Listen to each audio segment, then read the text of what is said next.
Obviously, this being the Bulls and Bears segment where we look at the business stories. And of course, one of the stories that's being talked about quite a bit across Africa is the Africa Free Trade Agreement or Africa Free Trade Area, depending on how you look at it, CFTA or AFCTA. Zinzi, just take us through that. Exactly. So this story, you'll find it still on the Standard newspaper, page 16.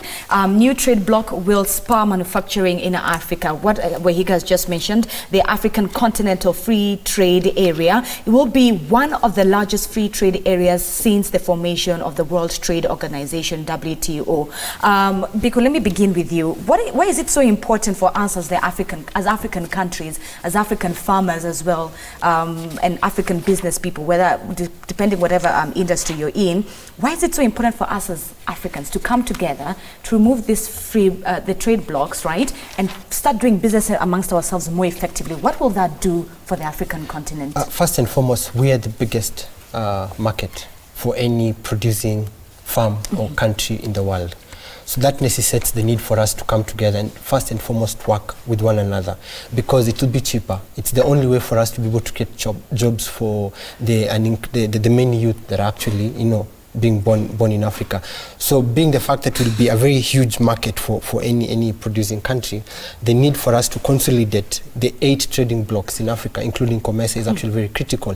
And I'm happy because the Rwandan President Kagame has actually been very critical in pushing for a united Africa. When he was made the AU chair, his first agenda was to ensure that traveling across African states was actually cheaper.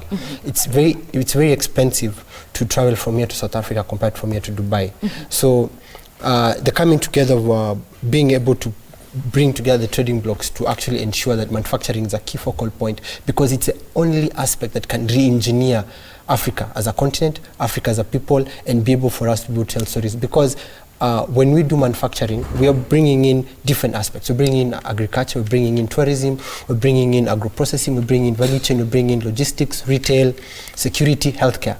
Manufacturing actually holds the key to actually unlocking the potential of Africa. What does this do for us in terms of bargaining, when we as an African continent now say, this is what we'd want and this is what we would not want to do? So for us, our bargaining power. Currently, we hold no seat on the UN Security Council because we have nothing to bargain for at the end of the day. But if we're able to actually synchronize our political will as a continent, then we'll have a lot in terms of muscle power to be able to sit on any trading on any seat across the world, from World Trade Organization to UN Security Council to World Health Organization, in terms of being able to actually be a decision maker on what happens, because we've become a dumping site for a lot of products. When healthcare is being discussed, nothing from Africa is actually ever being discussed. We simply get what's been decided. Become consumers. When currently the shelf life of any produced product from China to America is 1 year. Africa has no say on this. But if we can be able to get this and follow the vision of the Rwandan president, then I believe we'll start changing the fortunes of Africa. Currently, South Africa is the only country in Africa that's actually producing cars. They've partnered with Mercedes and other brands to actually be able to produce. When you say producing cars, you mean from onset? Like from onset. From scratch? From scratch. BMWs and particular brands of Mercedes on ground. Only. And this has changed the fortunes of South Africa. It's on a different league. And I believe what Kenya has been trying to do in terms of assembly, we can do more. Okay. So what we lack is actually political will. And I believe the trading bloc, it's a positive aspect for the first time, but its success will depend on the leaders. And that's what I wanted to come to, and this one I could actually open up, because you look at African countries that haven't spoken to each other in years, diplomatic relations at an all-time low. How will those countries agree to open their borders? I mean, and I'm one for being realistic. I'm one for being optimistic, but also realistic. Do you foresee any challenges this could be for any? Okay, you sound like a cautious optimist. I'm a cautious optimist, exactly. Good.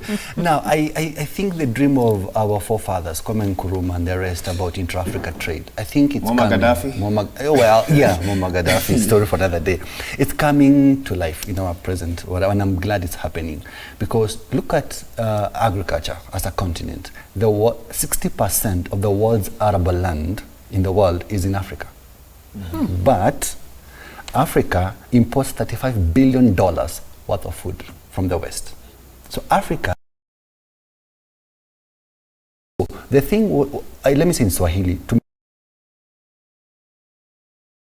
way, you cannot move. We're in a global village. able to look at what's our country. We come together. So if Ghana is producing cocoa, what else can we do within manufacturing? We're able to export as a block. But you know that thing for Africa can feed itself and the rest of the world. How doable is that? Or is it just a dream that we have as Africans? It's doable. Look at what Wahiga asked. You see, countries, it's going to be survival of the fittest. Countries will have to start they will have to start talking to each other, because if you, let's say 50 countries are in this block and only 2 are not, you'll be edged out. Actually, no one will tell you need to join if it becomes too strong. But like Biko said, we need a strong political willpower. If it's not there, then we can't go far. Wedaka, let me boil it down for me. Let me rope you in, but I need you to boil it down for me. Do you see a time when Mama Mboga will say that she can go to Rwanda, cross over to Uganda and do trade amongst there? For Mama Mboga, not as CEO, Mama Mboga. Did you say not as anyway? Look, that's the dream, and it's. I think we must move beyond that point. I think we have to get out of that space. I think what Biko was talking about is that we cannot remain as that small-scale trader and be able to afford that lifestyle of crossing borders and doing things like that. You need to make sure that that small-scale trader now becomes an actual business. Right. The idea of selling out of your backyard or that daily sale is not the way to look forward. I think one of the statements that stood out for me is that when we begin to be the ones to do the manufacturing, so I think we need to be alert and be aware, and hopefully, as you said, we get the political will so that the right amount of investment will actually enter into this continent and we begin to produce as well. Because there's a tendency to find that all these foreign companies will understand, and exactly that this is the final growth area in the world, where in a couple of years we'll be 2 billion Africans, and they're looking at saying, how can we sell cell phones to these people? How can we be able to sell vehicles to them? Because this is the only market that's actually growing. So if the West and even now the East are looking to us and saying, here's where the opportunity is, I'm speaking to business owners and saying, why not take that opportunity now? I pray and hope that this block will actually give benefits to local manufacturers. They'll give benefits and opportunities to local manufacturers. The issue is, which is unfortunate with other trade agreements that have come up like this, is that it tends to now, again, you were talking about maize here, it benefits those who have the means to be able to do so. But I think with the correct political will, it can open up opportunities for entrepreneurs on this continent. That's my opinion. That's what you're, okay. Last quick one before I switch gears. There's been talk about the fourth industrial revolution. Yes, it's actually it's the buzzword in every conference right now. In every conference right now. Yes. And for me, Africa stands to benefit a lot if we can be able to synchronize our political will, synchronize the needs for energy, synchronize the need for traveling, and basically make it easier for labor movement of people, like the way you've said, Mama Mboga crossing to Tanzania. I mean, let's just come back home. We have problems in doing trade with Tanzania, but we do trade very well with Uganda. So unless we sort out the East African issues, talking about a Pan-African aspect is actually very challenging. And I think this is where the Right Honorable Raila Odinga comes in with his title of AU in terms of infrastructure, because it's actually very critical in setting the needed foundation. And I like the vision of the Rwandan president, because it's actually pushing for a unified industrial revolution for Africa powered by the internet. Because when you look at the internet right now, Africans are the biggest market for it. You're looking at Twitter, looking at Facebook, where? So we can actually do the fourth industrial revolution powered by the internet. But if we sort out labor movement, energy, political will, and travel, because it's very expensive to travel. And all we need is our president and South African president sitting and saying, you know what, remove visa requirements for all Africans, make it easier for your planes to come and fly freely, easily in our area. And the other thing about manufacturing is that our agreements with the East and the West lacks one thing. The transfer of skills to our people is wanting. So it's very difficult for us to manufacture a simple thing like a tire or a pin or a toothpick. But they're taking our resources, and the thing is, if you take my resources, diamonds, for example, or like German imports all the coffee from Africa, and then exports. The world's biggest exporter for coffee. You ask yourself why they don't grow coffee. Germany, yes, is the world's largest exporter of coffee, and they don't grow coffee. So you can't find a coffee farm there. There is a problem. There is a problem with how we do these trades, and we lack the value to sit on the table. If we're sitting on a table, round table of who's who, Africa is not there because we don't have anything to offer. So this is a good opportunity. It's opportunistic that it can be done. with the right political will. With the right political will. Okay. Even as But the issue you have to think about like this, it is not going to be easy. And the reason why such trade blocks matter is because when you're punching against these massive economies like Germany, they don't want to make it easier for you to take up. If they're the biggest exporter of coffee, they don't want you to take up coffee export because that will significantly hit their economy. The car manufacturers don't want you to begin to manufacture cars here. Why? Because it'll hit. And so there will be a push and pull. And why I'm excited about something like this is that it gives more power. But as you said, there needs to be unity in that power for it to but be we have able the to work. advantage. Yeah. We have the advantage because we are the market. So, for example, the deal between China and Kenya about avocados, when you go talking about food security, we were given 17 conditions to export our avocado to China. But China has no any concessions here. They are free to do whatever they want. So it means our negotiations are very weak. That's on us.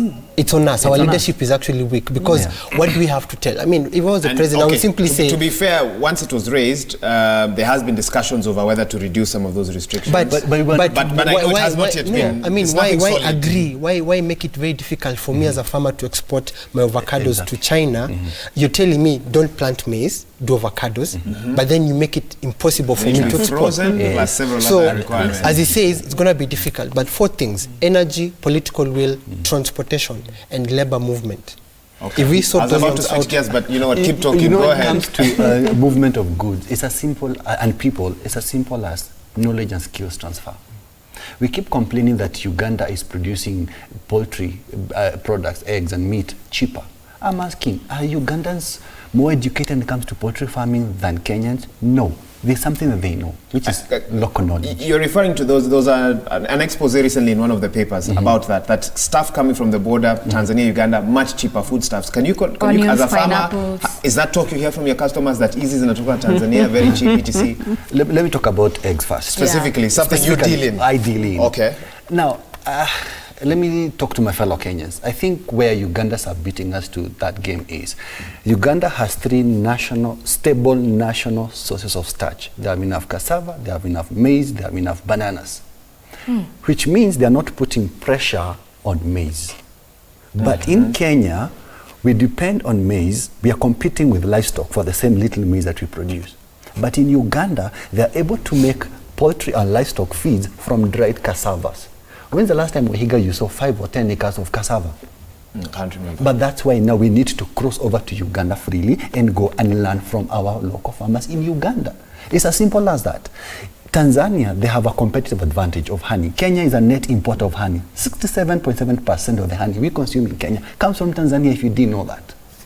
But we need to go to Tanzania and learn from them. They need to allow us to go. And it's as simple as going to a local farmer and learning, how are you able to do this? What's your competitive and comparative advantage? It starts from, we could go... You've crossed over sometimes. Yes, and I do. What have you seen? What I've seen is simplicity. Simplicity. Kenyans, looking at our personality, let me call it the Kenyan personality, we are outgoing, we are very, we don't have, patience. So a Ugandan, really we don't have. A Ugandan farmer will have half an acre of maize, half of bananas and cassava. In Kenya, it's a greenhouse full of capsicums and tomatoes. That's it. Farming in Kenya equals capsicums and tomatoes. But in Uganda, you don't find that. So diversity. Diversity. We have alternative foods. When's the last time you ate arrowroot? Or yams? Or cassava? Waithaka. Don't get me going there. Waithaka, here's the thing. Biko was talking about how, as a continent, we have nothing to offer.